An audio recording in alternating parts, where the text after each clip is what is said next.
Following on from the recent visit to London Zoo to find out more about the Frigate Island beetle, this is me arriving by helicopter onto Fregate Island just recently. Here I had a chance to speak with the conservation boss on the island, Anna Zora. So firstly, Anna, can you explain the rarity of these beetles? Yes, so the frigate beetles exist only on Fregate Island. That's why it's called frigate beetle. And it's the only place. So it's this little island in the middle of the ocean in Seychelles where these beetle managed to survive over the years. It was present on other islands in the past, but then it disappeared for different reasons, one of which is, of course, the human impact due to the invasive species of animals that have been introduced in Seychelles and in Frigate as well. So what happened is that also that in Frigate, we managed to conserve the species because we got rid of those alien species, so rats and cats in particular, that were the predators of this beetle, of the frigate beetle. And that's how we managed to conserve it and to keep it alive. And whereabouts on the island can you find this beetle? So the frigate beetle is present in most of the habitats of the island. Of course, there are habitats that the beetle prefers, like the ones where we are now, so forest. So mixed woodland, it will be his favorite, definitely. So how would you describe this beetle?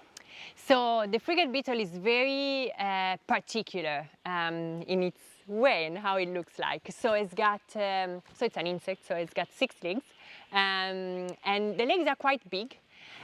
So they have claws at the end of the legs that they use to hang on to the trees. So they manage to, attach themselves to the trees and without falling. So that's how they do it.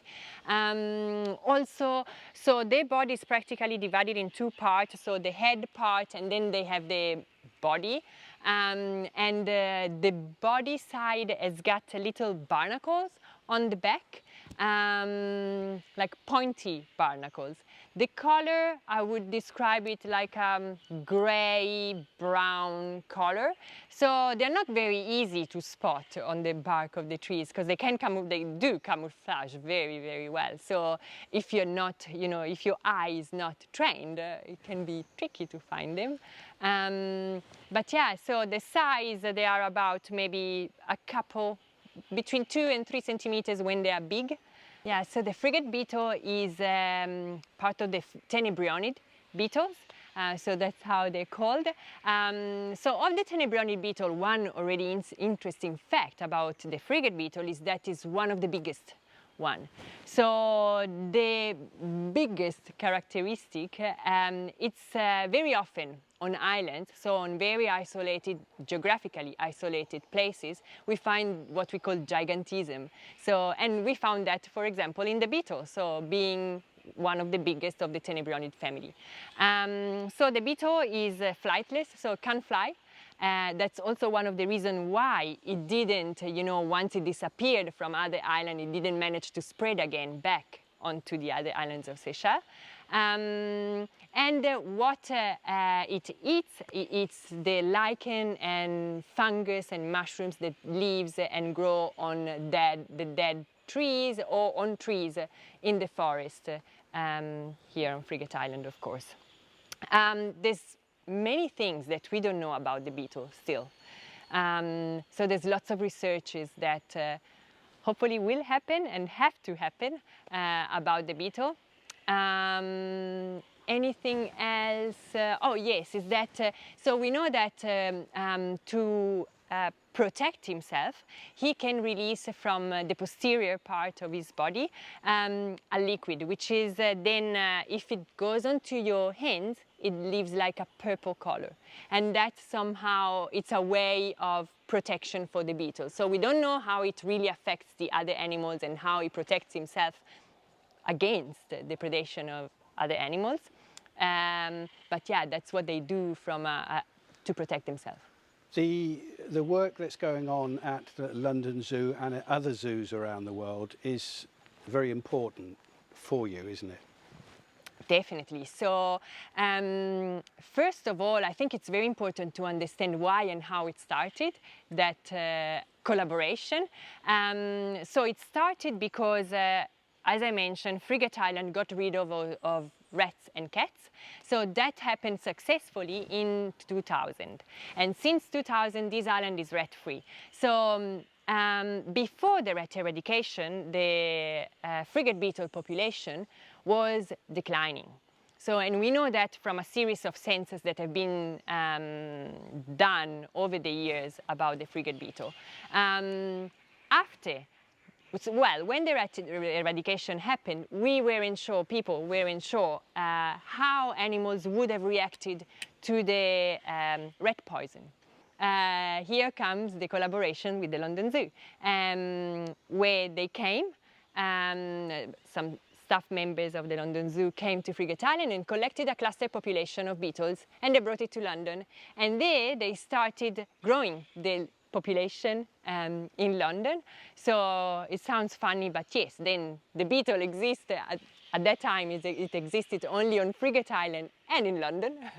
and that was very important, you know, in case something would have happened to the beetle here on the island, because maybe the rat poison would have killed all the beetles left on the island. So at least we knew that, you know, some genetic material, so gone to London Zoo through, of course, the beetles, was safe there. And we would have been able to repopulate Fregate Island and also regrow the population from, of course, this cluster population that was collected by the London Zoo. So what type of projects are you doing here to keep an eye on these beetles? So, well, there are different projects, conservation projects that are happening on Fregate Island. So from the conservation of the different habitats, so habitat restoration is very important. Of course, you know, everything from a conservation and biodiversity starts from the habitat. You know, if you don't have a healthy habitat, you can't go very far, really.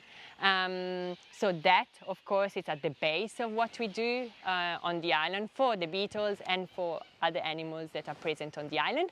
And then we keep an eye on the beetles, so making sure that quite regularly we census the population of our beetles. So making sure that we don't have a decline in the population and that the population is stable or increasing. Currently, what is the state of the beetle on Fregate Island?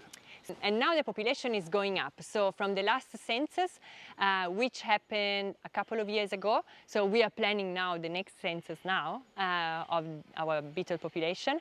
So the last census, we counted over 55,000 beetles on the island. So if you consider that, you know, it's only 55,000, so for us it's a good number, considering that the population was going down before, but still 55,000 is not that many if you consider numbers in general, so yeah. Okay, so here we are at a typical tree where we find our frigate beetle.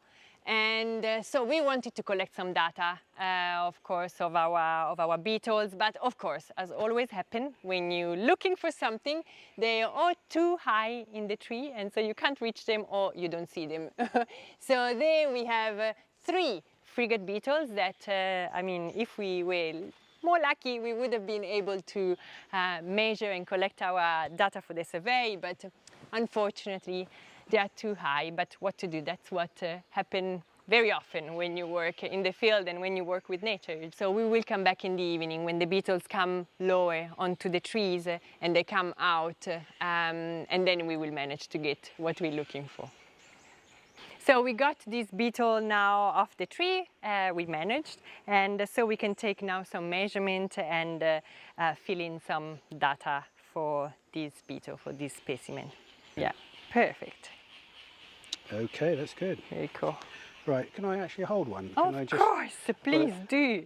So this is an example of the rarest beetle in the world, and it's honestly a real privilege to be able to hold one of these, and I think it's probably going to be better if I put it back on the tree over there to my left. But here it is, the Frigate Island beetle.